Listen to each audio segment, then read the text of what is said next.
That's a short, a good one. Classic old stuff. Dude, I have so many things I can talk about tonight, but since we started with that video, my wife had to get a root canal. Oh, we're starting with this right away. Oh, well, it's perfect. I've been waiting for this story for days now. The perfect follow-up of that video. My wife had to go for a root canal, and her regular dentist, tells her to go to this other dentist for a root canal.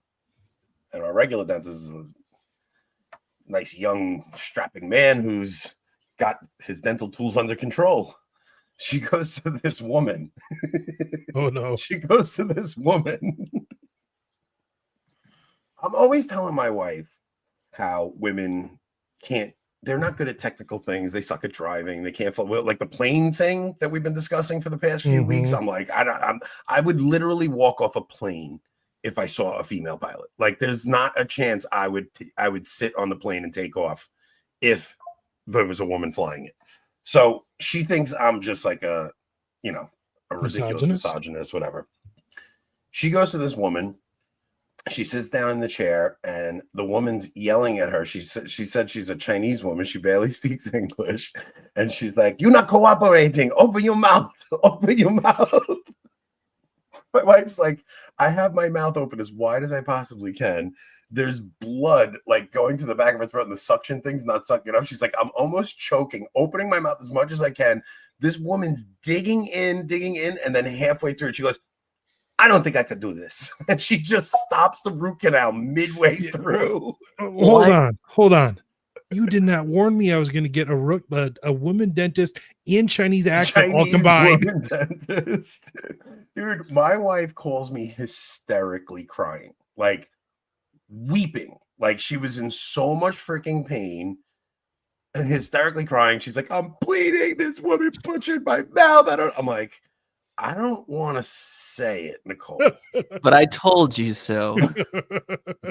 I told you women can't do stuff like this. Like this woman, could you imagine going to get a root canal and halfway through the woman tells you, I can't do this. I can't do this. You're not cooperating. So then she winds up going and booking at another dentist, and it's a man. And she goes in, out, everything's fine, no problem at all. Everything gets done quick. That's just how you do it. It's just, I thought it was a funny story. That is honest. Honestly, that's like it's so scary in a way. But she came around to my point. She's like, I'm convinced you're right. I don't think women belong doing these things. Especially, so we are going to get. They're going to end up in Chinatown being sold for some sort of medicinal purpose. That's not even far fetched. I know. So we have several things we're going to talk about tonight. I'm going to preface the Father Mike stuff by saying us having a conversation about so Father Mike was on Fox News on Sunday. It was a short 10-minute segment. I'm going to preface it by saying I listen to Father Mike with my kids on the way to Mass every Sunday. I don't dislike the man. This is not us ganging up on him or bashing him. This is just, I saw a segment that he did on Fox News, and I think he kind of dropped the ball. Like, I think he could have done a better job with the questions he was asked, and it came off pretty like milquetoast. I think he missed the point. Now, us criticizing this does not mean we don't like him. So everybody in the comments, chill out. I know you guys adore this man and think he's the second coming. So just relax. So we're going to do that. I have 3 things to say about this already. 1, this was Anthony's idea, not mine. That goes for almost everything. 2, he's a fellow Minnesotan and only lives a few hours away from me. So he's already all right in my book. And 3, like I was thinking today, like what's the difference when Lofton like goes and criticizes someone versus when we do it?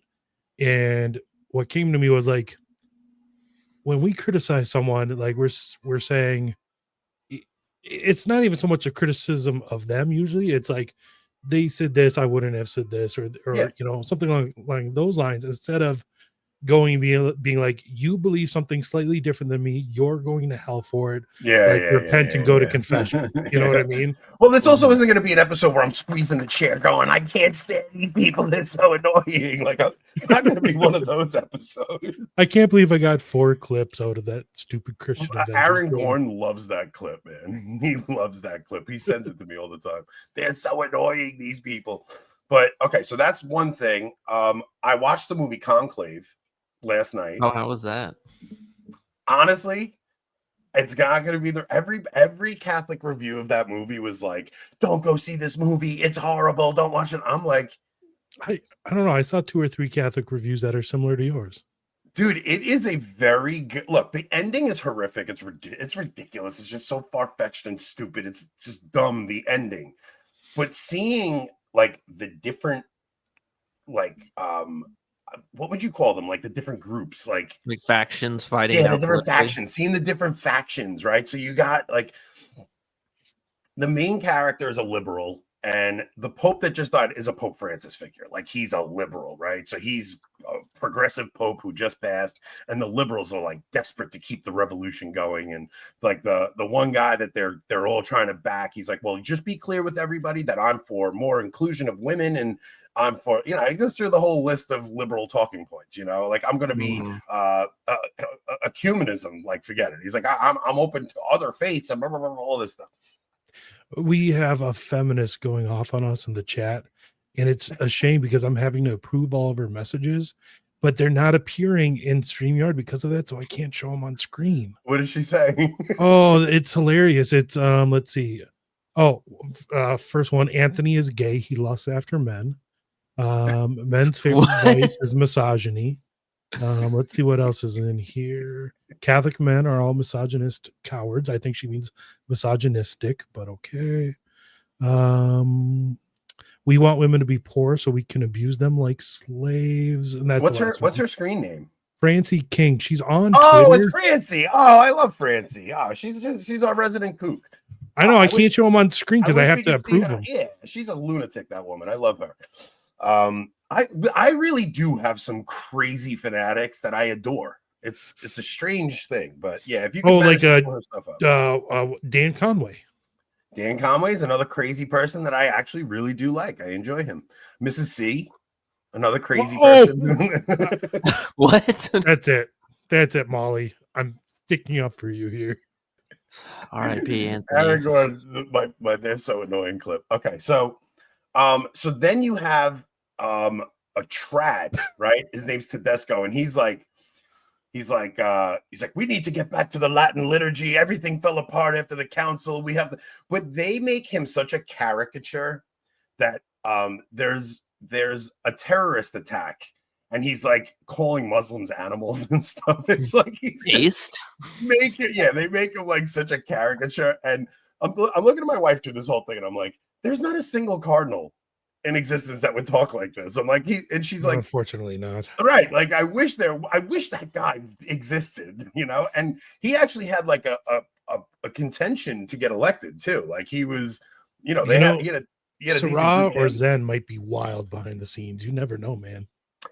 So then the third faction is an African cardinal. So it's like these are the 3 factions, and the African cardinal is conservative, but not on liturgy. It's like very realistic.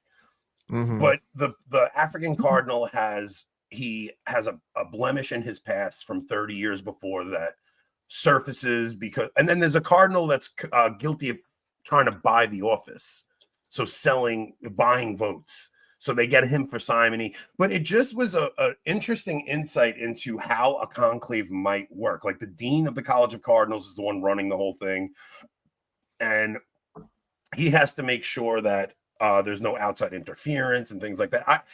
The ending is totally preposterous, but it's not a trans person. Like that's what everybody was saying. Oh, the Pope is a trans person. That's not what it was. It was an intersex person who thought he was a man his whole life, was ordained a priest, and then had some stomach issues. And when he went and got tested, they were like, oh, we found ovaries in you. And like, so like it wasn't, but it was still ridiculously stupid because waiting for Francis Anthony has ovaries comment. it's like maybe I can be the one to speak to the LGBT. It's like so dumb. The ending was preposterous and dumb, but the movie itself, like especially with the that we might have a conclave coming, it was an interesting insight into what that dynamic might look like. I thought that was good. Yeah, it's always interesting. At what point should we play the ad?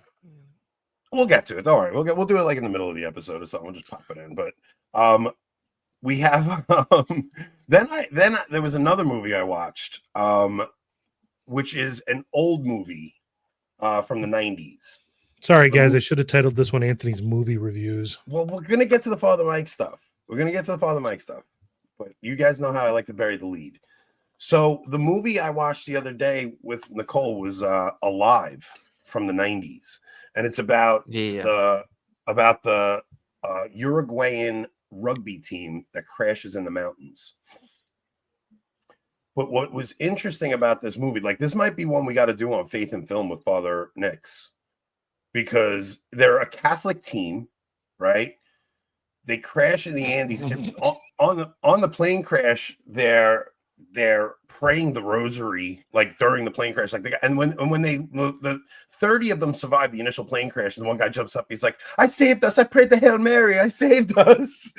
Then but the movie opens up with John Malkovich being the main character, who's not in the actual movie. He's just like the older version of the character, but he talks about how there's no way I can describe how you experience God until you have every single earthly comfort stripped away from you, right? So it was a good movie to watch before Lent, because you go into this and you just see these people who are in the Andes mountains and snow-covered land. There's no wildlife. It's not like they can hunt. It's not like there's trees, anything. There's no scavenging for food. They had like 3 or 4 chocolate bars. They had 3 or 4 chocolate bars that they had to split, and then they eventually get to the point where they have to make the decision to eat the dead. All right, now this is where it gets weird, because it's like It cannibalism. is, but it's not. But even the spiritual dilemma that they're going through, probably a little late for this one, but the spiritual dilemma they have before making that decision is very prominent in the movie. Like they're very worried that God will never forgive them. Like it's a I don't know. I thought there was a real spiritual dynamic to the 90s version of this movie. Now, there's a remake of the movie on Netflix now called Society of the Snow. I cannot recommend that one. I tried watching that. They took the spiritual dimension out of it completely. But the one from the 90s... Whoa. You just said yesterday you were going to watch that movie. So that means... Did you try to watch that while you were working today? Yes. Not that big a deal. This is a good thing your uncle doesn't watch. Hey, when you're the boss, you can do whatever you want, Rob. Settle down. That's the issue. His uncle's the boss. It's not that big a deal. It's like, in between stops. Anyway, so the new one, they take the spiritual dimension completely out of it, but the original from the 90s, like the whole movie is kind of based on when all of your earthly comforts are stripped. Wait a minute. Bruce Willis was dead the whole time? Yeah. Remember that? I'm ruining the punchline to the movie. I thought it was a good movie to watch before Lent, especially because, man, we got to get. Because if you watch a movie about eating people, you're less likely to want meat the next day. Yeah, that's for sure. But even just the idea of not having anything, like there's stripping just, away everything. Yeah, there's people that the day before they die, they're in a state of like bliss almost, because of the love of God that they're feeling at that moment, and the love of the other people who are with them, and like seeing the help that they're giving each other. It was just, I thought it was really interesting. Definitely worth checking out. It's an old movie, has Ethan Hawke in it, if you guys want to check that out. But all right, so should we get to we'll do the ad read, we'll do the wine ad read, and then we'll do the Father Mike stuff. So why don't you pop that one on, Rob? This video is brought to you by Requisite Cellars, the winery with the mission. These folks are unapologetically Catholic and pro-life, so they're not just fermenting grapes, they're fermenting conviction. A small, family-run fruit farm and winery in Washington State. They're pouring out big, full-bodied, Bordeaux-style red wines that will make your taste buds say amen. Plus, They've got farm fresh fruit, so pre-order now and they'll ship it when it's ripe. Swing by their site, requisinsellers.com. Use code BASED25, that's BASED 25, for 10% off, and sip some grace while supporting Avoiding Babylon. Cheers to that. Okay. All right. So now we're going to get into the Father Mike stuff. So Father Mike was on Fox News Sunday, and I guess they always do this before Lent. They usually get Mark Wahlberg on, or they get somebody on right before Lent comes up. So they had him on, and the woman is asking him about the sudden surge of young men being attracted to the church, and she asked him what might be the cause of that. So I think he could have handled it a little bit better. It's not like he said something wrong. It's more just he kind of like it's almost like he didn't answer the question. It's like I don't think he really even like answered the question fully. I agree, because she like asked specifically, why are young men going back to the church? And he gives like this again, like kind of quasi egalitarian, very vague answer to why everybody is doing a thing. I think that she, after his comment, actually gives the correct answer, which is funny. Mm-hmm. Like she gives a better answer than he does. So let's jump into it. We'll watch that real quick, and then we'll go. We'll give our critiques. Here's what I dug into the numbers, or what I found. And we'll put up some of these, a poll right here so you can see some of it. 86% still believe in the existence of a soul, 83% in God, universal spirit. I'm fascinated by all this, especially because I think we're more faith oriented than other countries and nations, especially in Europe. But I'm interested in the male part of this. It appears that when you dig into the numbers, it's young men that are driving that stability. In other words, their numbers are going up, which is helping to stop this this lowering of numbers. So talk to me, because you're on campus. What's happening to young men? Just want to pause it so we don't get a copyright strike. So that's a good question, right? What is it that's attracting young men? And is it weird that I think his position as a pastor at a Newman Center on a college campus makes him exactly the wrong person to ask this question to? Especially because well, why do you think? Why would you because think that? colleges today are predominantly female. Yeah. And especially like Newman Centers, it's not usually like masculine young men. And it's been a while since I've been on a college campus, but Newman Centers are like the feminine, group sharing, Bible study, share your feelings sort of thing.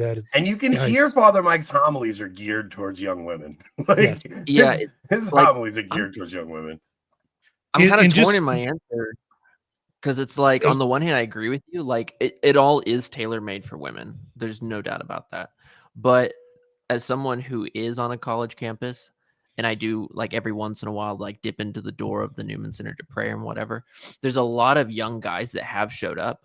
But I will say this, the young guys, they're one of two varieties. Either one, they're just kind of like they're just the weirdo. You know what I'm saying? Like the social weirdo, and they're looking for something. Or the very few that are like super, like into their own masculinity, for lack of better words, are usually sidelined. And at least in my experience. And I'm actually really familiar with the school that he's at, because it's 2 hours for me. I lived in that city for 4 years, had an ex-girlfriend go to that college. So I'm pretty familiar with that. And like, even our diocesan TLM that's in that city doesn't have a lot of young men in it. So I have a really hard time believing like that Newman Center is filled with young men. All right, let's hear his answer, and then we'll critique it. Yeah, no, I think it's fascinating, and I can completely see it. I think that there's something. That in the human heart, that the human spirit, that longs for something more. And so when there isn't anything more offered, anything more than just, hey, here is financial success, here's worldly success, here is just success on, say, a playing field, a sports field. If nothing more is offered, then nothing more will be reached for. But I think that what I've seen more and more people, and in many ways, our culture has allowed the concept of God to once again be presented as a viable option, and not only as a viable option, but as something that actually is worth, that God himself is worth reaching for, is worth aspiring towards, and that a life of holiness is possible. And then in that context, when you get to be able to declare and proclaim Jesus Christ, I think the response of so many young men is, yes, that is the model that I want to follow. That's the kind of man I want to be. Here, you got to hear her. Okay, I'm just stopping you. Yeah. Hear her. Yeah, and so much of what's offered to them, whether it's through technology, it's just it's so non-fulfilling that I can see why they would be drawn to that, and it being sort of countercultural as well.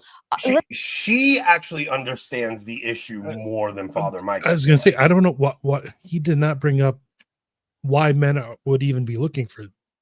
Not at all. For more at He's this like, point. well, the culture's presenting God as a viable option. No, it's not. No. Like, Yeah, in fact, it's the culture is so devoid of anything good at this point, and the culture is so twisted where we have men dressing up in women's clothing and trying to play women's sports that is the thing that's making men go, what the hell is this? It's young men having a hard time finding a woman. It's like all of these issues that young men are facing, finding a job, finding all these things, and they're trying to find meaning. There is a meaning crisis, and they cannot find meaning, and they're actually turning back to God because they are looking for it.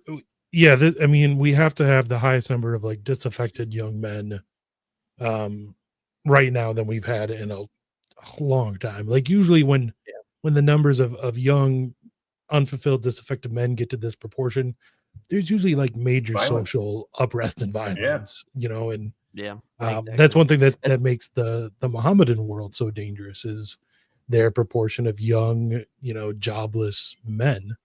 And I think we're seeing that build here. That's like actually a good point, Rob, about the jobless portion. You guys probably saw over the weekend, but like Andrew Tate's back in the United States. So there's like a couple podcasts that are hosting him back in the States. Yeah. And I saw several Catholic YouTube channels on Twitter. They were like condemning him, saying, no one should interview him. He's disgusting, et cetera, et cetera. Right. And I'm not going to debate on like his views, because I think his views, most of them are like degenerate when it comes to especially women and covetousness. But in and of itself, I kind of chuckled to myself and I said, well, what are you presenting to men? Because that's the problem, is that there has been such a vacuum of Catholic commentators who are not just giving lip service, but saying, okay, church, like we need to invite young men back in and we need to engage in men's issues. And here are just some practical things. I mean, we always talk about the liturgy of things like, get the girls off the altar, let's actually have some reverence in here, etc. But also just things like, okay, why aren't we prioritizing things along the nature of men? You have a goal, you have a purpose, you have a mission, you have a natural goal, not just, you're not just trying to get to heaven. That's the important thing, but you also have a natural goal, which is like to make this society a better world. Help us to enable you to do that. The issue, of course, comes into it is that none of those things work with liberal agendas, which is where most of the bishops are. Do you think there's any truth to this? Okay, so the problem is that Father Mike doesn't want to make it a culture war fight when we need to fight. Do you think that he was hesitant to mention the things we just mentioned because he doesn't want to bring up rainbow issues, or he doesn't like, do you think he's specifically trying to stay away from anything controversial and that was why he answered that? Yeah. Or do you think he was just nervous and didn't have an answer offhand, so he just kind of spit something out? Like, it's hard to tell. You're on Fox News, right? You're a little nervous and somebody asks you something on the spot and you don't know. Yeah, I lean toward being charitable and saying that's probably what it was, just because it's like, again, we can't presume without any evidence that he has any type of like ill will intent, or he's trying to be like am I? I'm hearing it. No, I'm hearing you. Find it's Anthony. That seems to be it's me breaking up. Okay. Yeah. I mean, I presume that he is probably either A, just nervous and he's just kind of throwing out an answer, or B, maybe he's not as informed with the issue. Because, like, let's be honest, like in the mainstream church, it's just not that big of an issue. If that's why I don't think it's probably him like dodging things overall. He might, but I think we'd have to see some evidence of it myself anyway. It could be any of those. for instance, in his position, like if you come out hard against like the LGBT stuff, like you lose all support from the college, from many of the young kids attending, stuff like that. Because even the especially the young women Catholic kids at a Newman Center, they're totally allies. How do you function as a priest in this world? Like when you can't say something difficult though. Like I really think that might be it.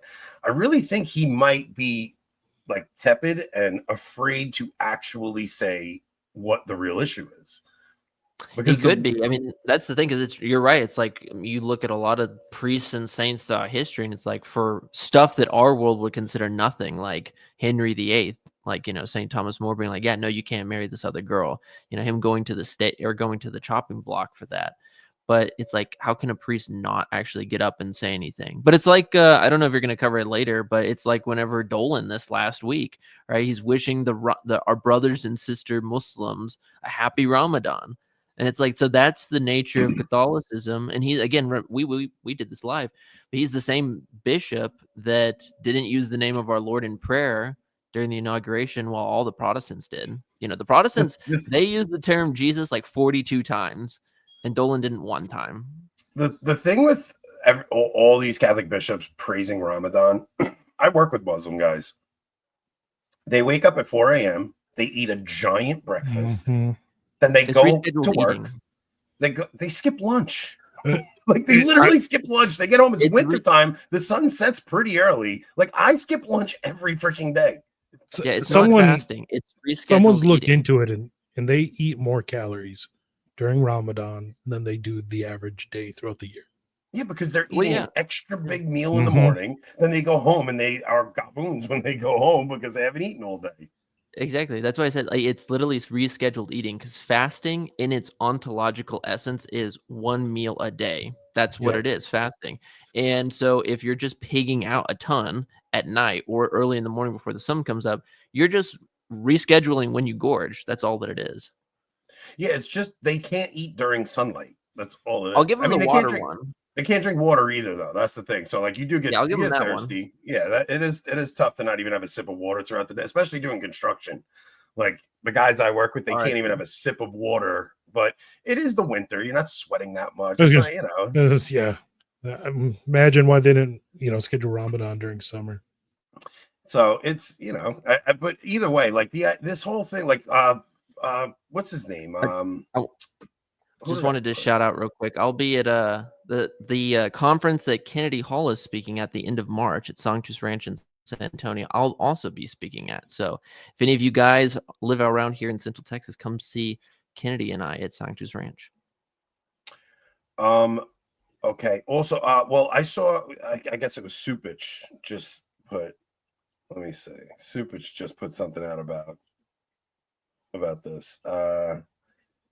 Happy to be at the CIOGC's Muslim Catholic Iftar in Morton Grove tonight to break the daily fast observed by our Muslim brothers and sisters during Ramadan. There literally cannot be such a thing as a Muslim Catholic Iftar. And they're not our brothers. No. Like, they're not our brothers. Like, what are you talking about? They're not our brothers. Man, these guys and their sick, psychotic theology, man. It's so freaking bizarre that I don't know what religion these guys are, but it's not Catholic. All right. So then Father Mike gets into Lent. And I thought it would be let's see what he has to say about Lent, because there's a couple of good things he says about Lent. But again, kind of misses a little bit off the mark. Wednesday is the start of Lent. So what would you say to anyone who's watching our show right now, who's like, you know what, this Lent, I'm going to have a more meaningful Lent. I'm going to, really use these 40 days to grow and walk closer to Jesus.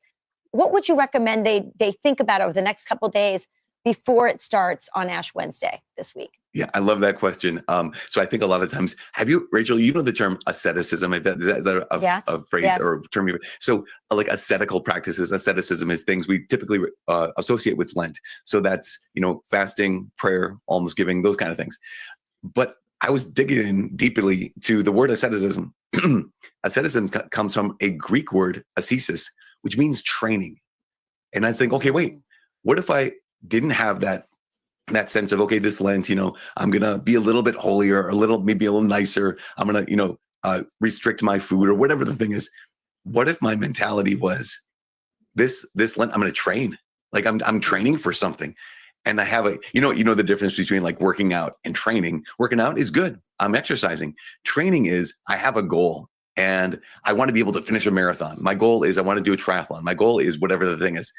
I think sometimes we walk into Lent without a goal, without a vision. Right. And the vision that the church gives us is, okay, at the end of this Lent, how can you and I look a little bit more like Christ?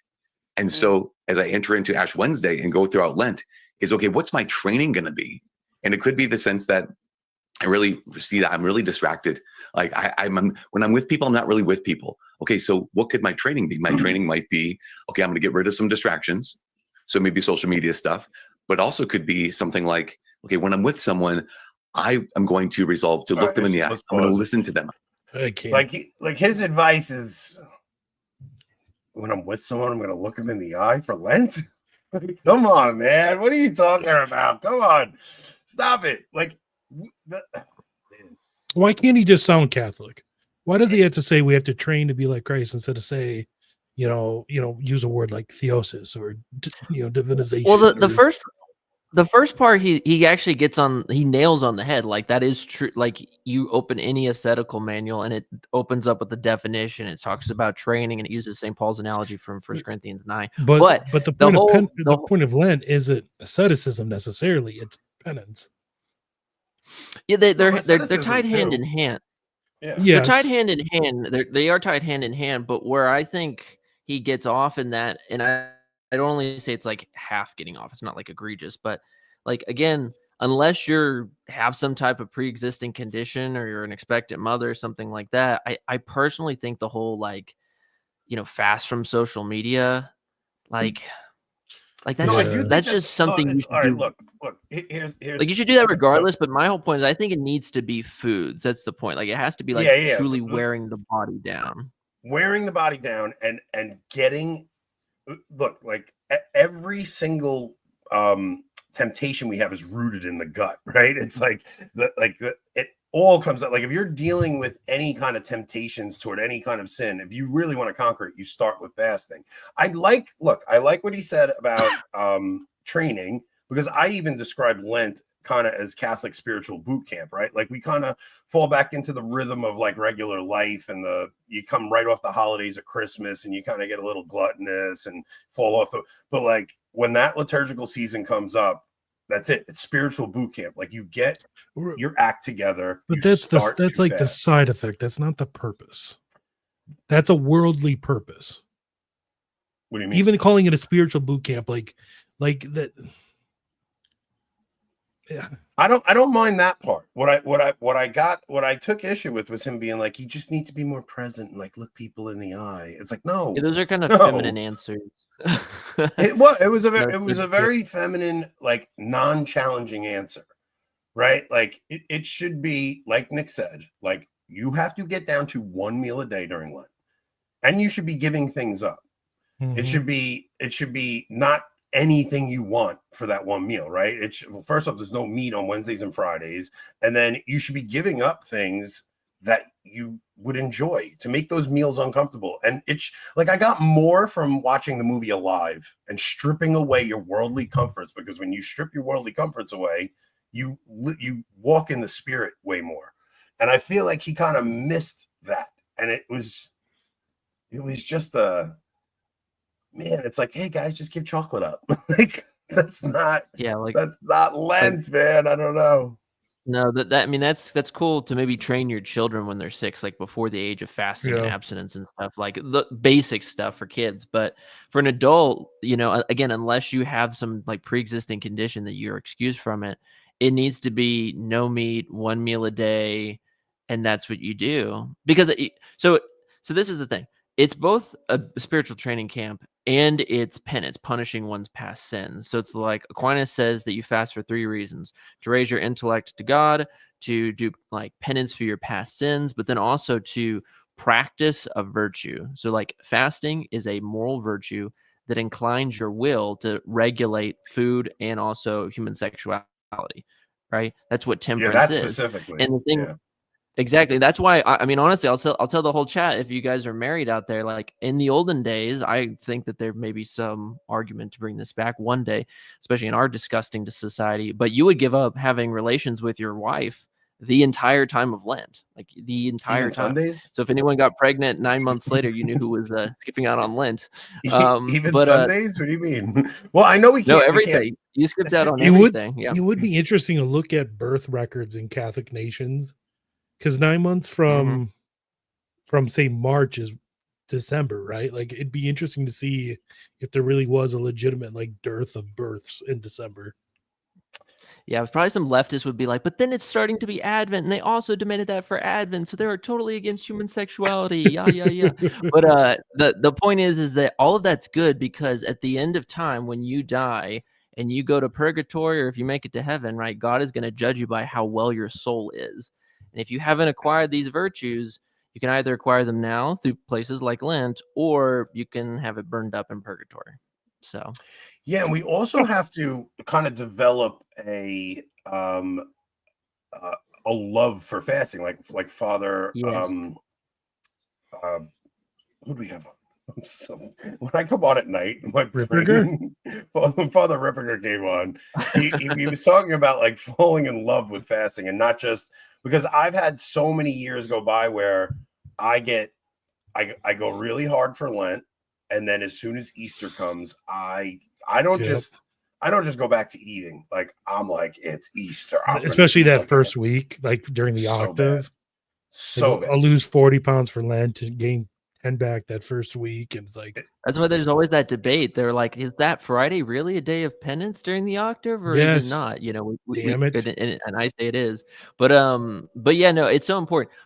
Think about it this way: John of St. Thomas, who's one of the greatest Thomists of all time, he would have just one piece of bread and one glass of water a day during Lent, right? And this dude's wearing a hair shirt, he's flagellating himself, and yet he's writing literally tens of thousands of pages on St. Thomas's Summa commentary. So this is, again, an extraordinary thing. So, but this should prompt us to say, okay, like we live in a time period where we're so attached to like food and media and human sexuality and whatever.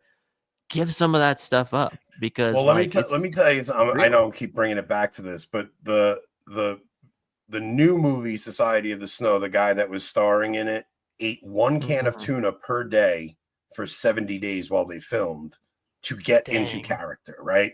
So this is a secular guy who loves acting so much that he was willing for his acting career to get into the role so much to experience what that real person did experience. So he ate one can of tuna per day for 70 days. And he was at a base camp up on the mountain where the actual movie was shot. It was like, so if actors can do something like that, how the hell can we not make that sacrifice for God, right? Like we're Catholics and we're claiming that we're doing Lent, and I don't know, man. I think I got to do something really, really drastic, and it has to be with food for sure.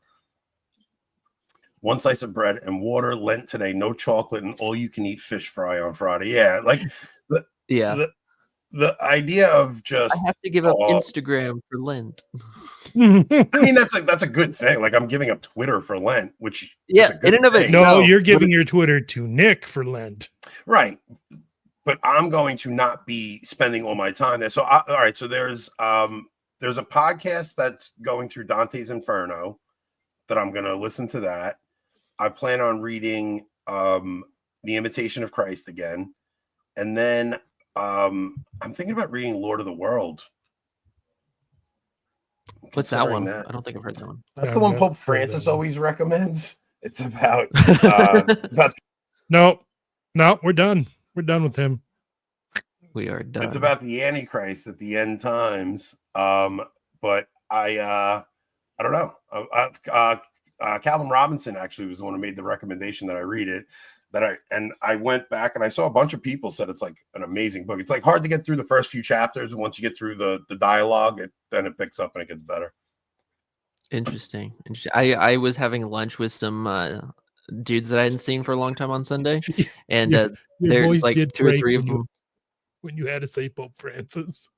It really That's did. funny. That's funny. What were you saying, Nick?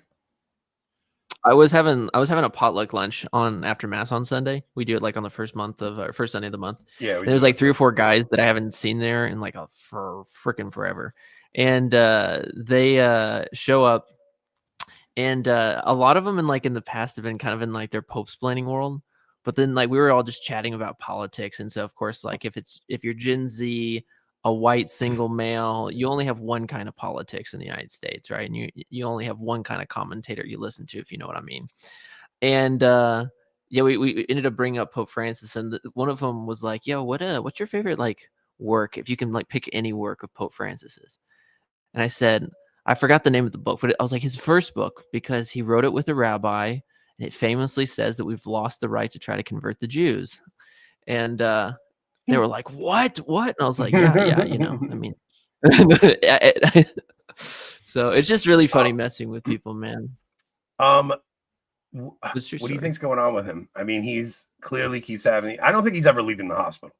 No, he's honestly. I don't think he's. Part of me doesn't even know if he's alive right now. In all honesty, I think he's like, still and the alive. reason I said, like, and again, like, I hold out hope that he is, but the reason I say that is just because, like,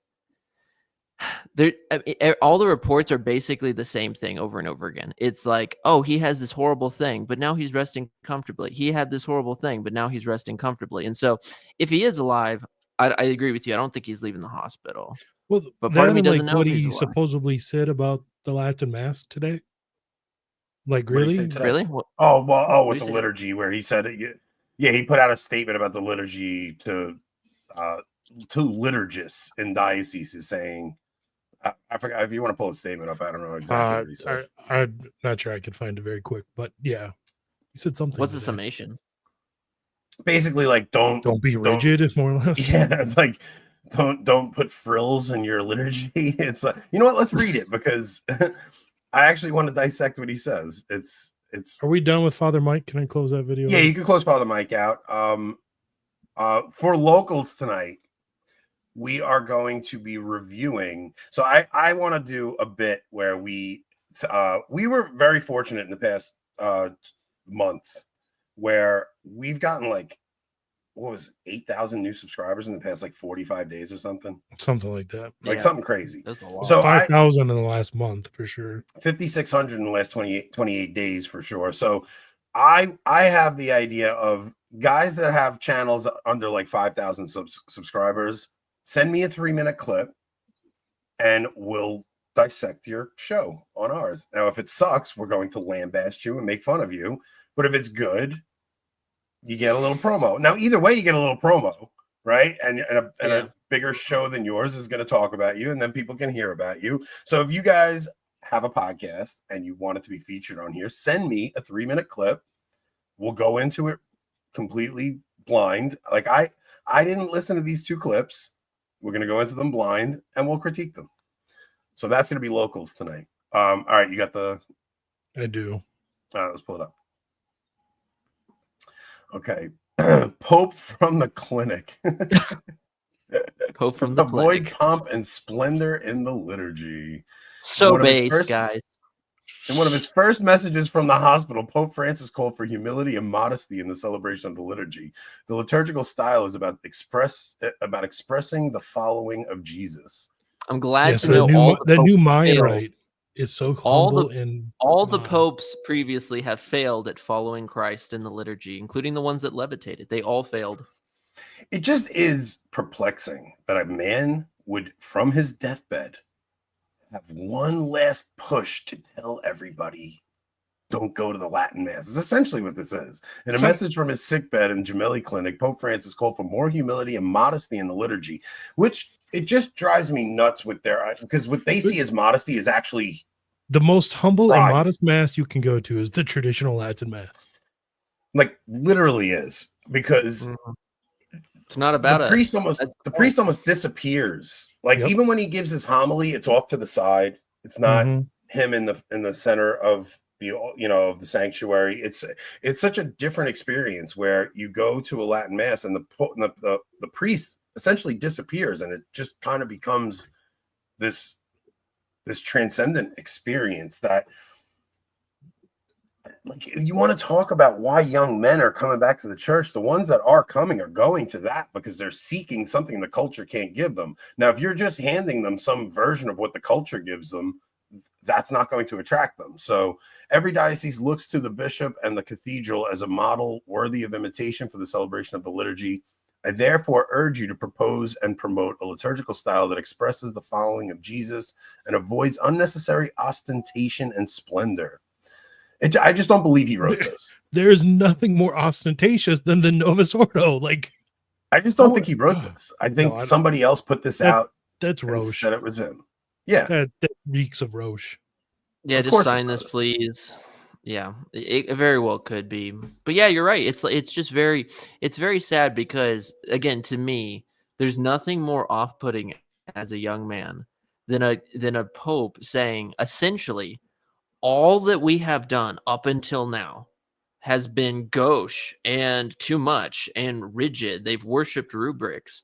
Like, if you want to tell me this is the faith that Christ established, then at least take some pride in that. Like the Muslims, they have no problem saying like, okay, we are going to worship Allah this way and we are not going to change, right? And if someone went in there and they were desecrating the Kaaba or a mosque, they'd be freaking out. But in our situations, again, like it's a trashing of our tradition veiled in religious language.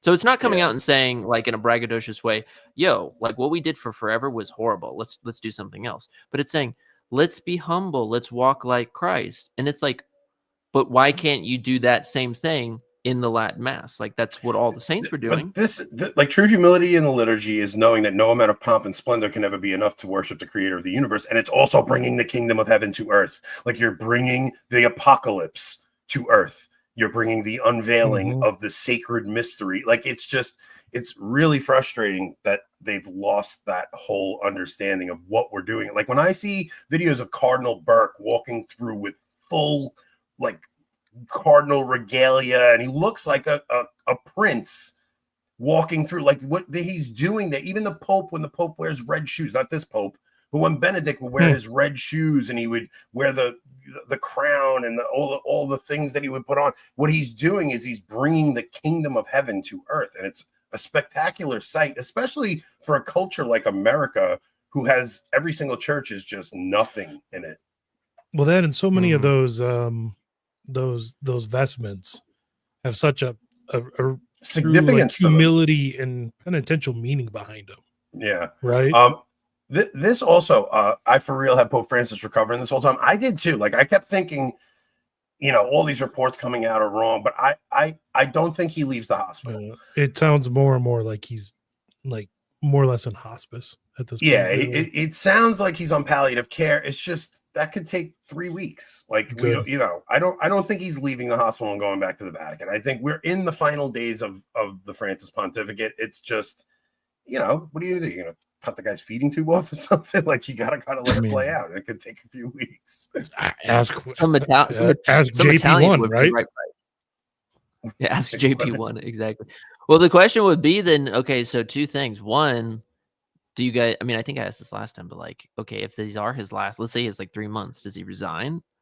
Or do you think that they force him, like some groups forces him to stay on just so that they can try to do the best political shenanigans they can at the next conclave? One of the themes in that movie in Conclave was the Pope was sick for a while, but they didn't want to tell anybody because he thought the Curia would start circulating rumors of his resignation, which they did when Pope Francis went in the hospital. Like the Curia really is like that, Yeah.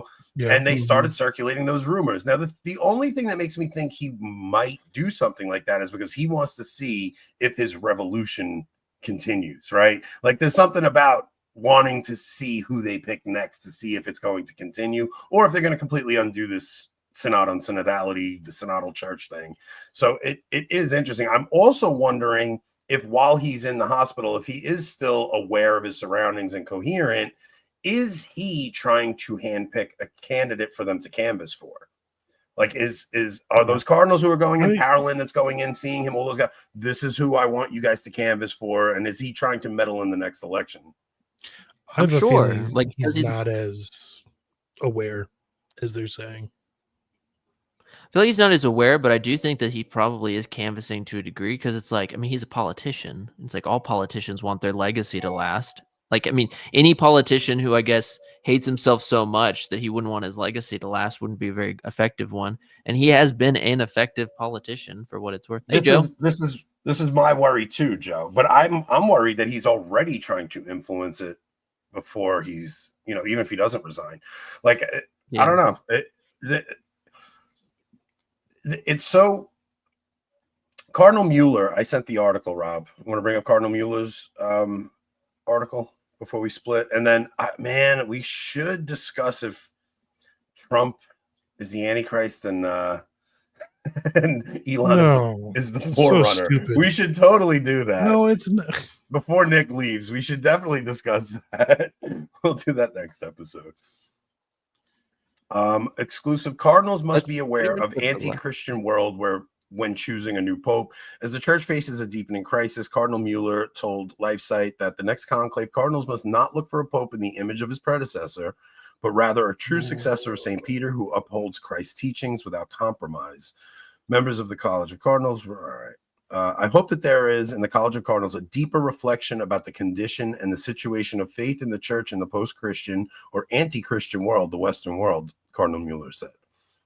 The German Cardinals' commentary on the duties of cardinals and responsibilities of the papacy came during a recent interview with LifeSite in Rome.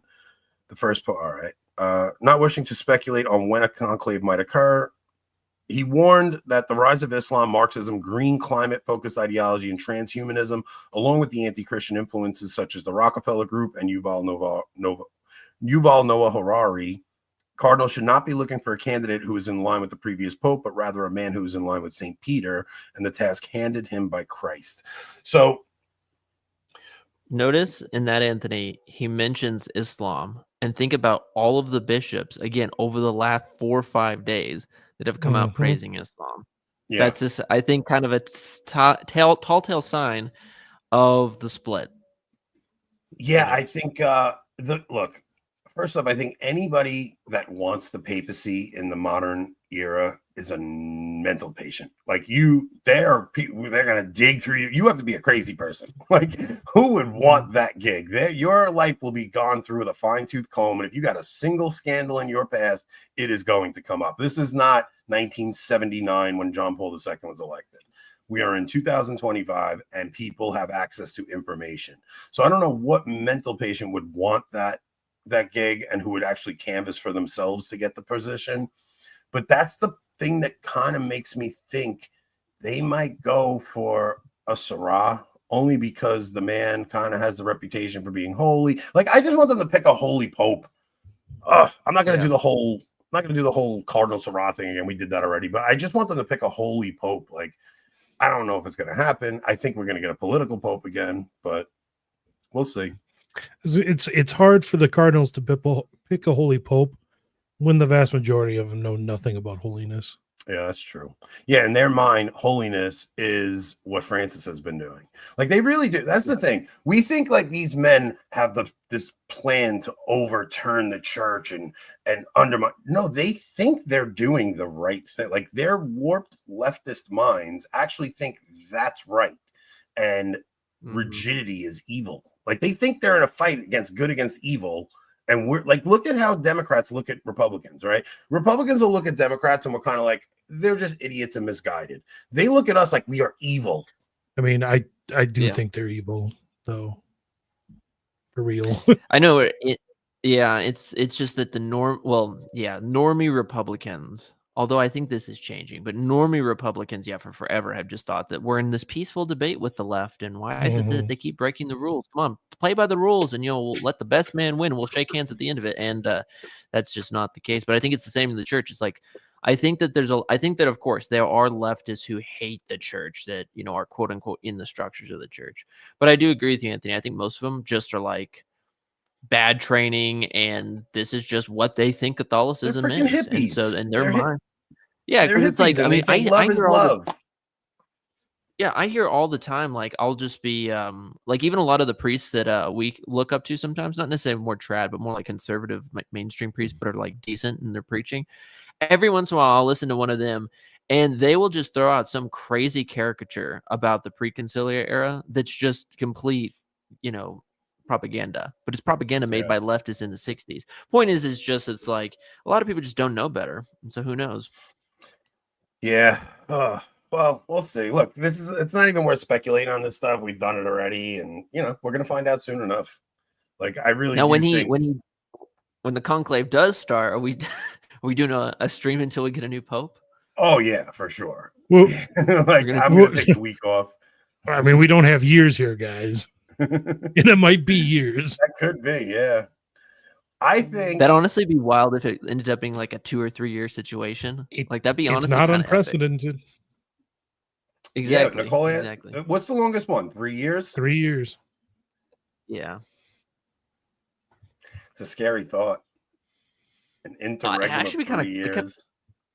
It'd be kind of cool in this experiential sense of it, like freedom. Like, no, like, exactly. There'd be a lot of, it'd be like the Wild West essentially, which would be kind of cool in the like short term. Long term, though, of course. Oh, the trads would come out of the closet. The liberals would come out of the closet. The face masks would drop. You would have a serious situation. I don't know. All I can tell you is I think chaos is upon us, boys. Like, we'll see. But all right, we're going to wrap this one up, and we're going to go to the other side. We're going to critique 2 young podcasts that had the temerity to send us clips. So we have 2 clips that we're going to go through. One of them, I can tell you right off the bat, they stole a show right from us. Like, they just copied an idea from us. So they're going to get a little ragging for that. Is it the one I'm going on tomorrow or not? This is, I don't know. We'll talk about that. Wait, yeah, this joke is going to be I can't deal with to the point where you're just going to go, oh my gosh, man, we heard it. We get it. We're all set A's now, guys. We get it. Like, that joke is just going to be played into oblivion. Oh, man. I will choke the first person that actually says it to me in real life. All right. Well, we got 300 people on YouTube. Why don't you guys please hit like and subscribe? Please share the show, guys. That's actually how the show grows. If everybody watching the show actually shared it, we would double our subscribers. 40% of the people who do watch this show are not subscribed. So it's actually been like 65% this last month. That's crazy with all the new subs we're getting too. I think dipping into Protestant apologetics, like dipping into that world, we got, like, when you look at it used to be when you looked at our content and analytics, right? When you would look at our analytics and you would see what other shows our viewers watched. Let's see, audience. So it used to be Marshall channels, Kennedy. Your channel watches. It used to just be like Taylor Marshall, Anthony Stein. Anthony Stein, you get Joe McClain in there. Now it's like Council of Trent, Father Mark Goring, Michael Lofton, Shameless Popery, Brian Holdsworth. Yeah, man, we got into the normie side. We got into the normie sector of we got the Loftonites on our. Let's go. Yeah, we're back in the mainstream, boys. We're just gonna become Nova Sordo normies. We just had to insult evangelicals, and all our sins were wiped away. Well, that's why I figured if we threw a few shots at Father Mike, we disillusion these people. This and all those subs are gonna be gone. They're all gonna hate us.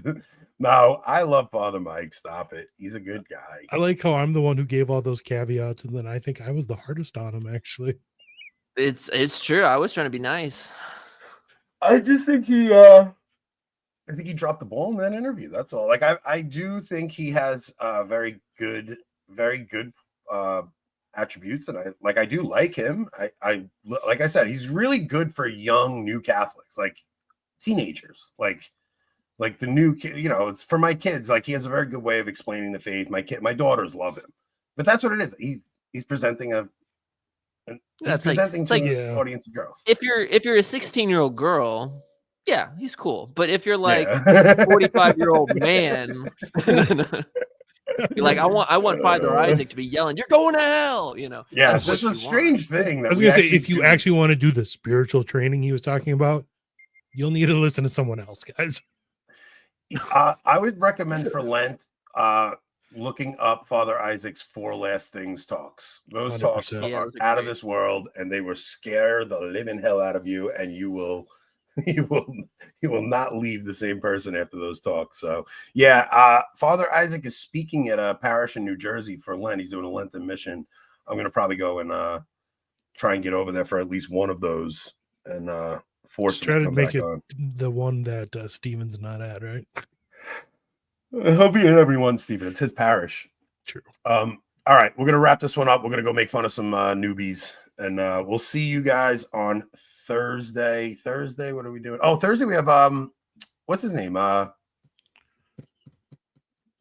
You guys The know? kid, Cameron. No, No. He just asked if he could bring him on. guys, Gideon. Gideon I Lazar. almost said the worst possible thing. Gideon Lazar comes on Thursday. We're gonna dip back into our evolution conversation, and he's got a conference he's promoting. So we'll see you guys Thursday with Gideon. All right, take us out, Rob.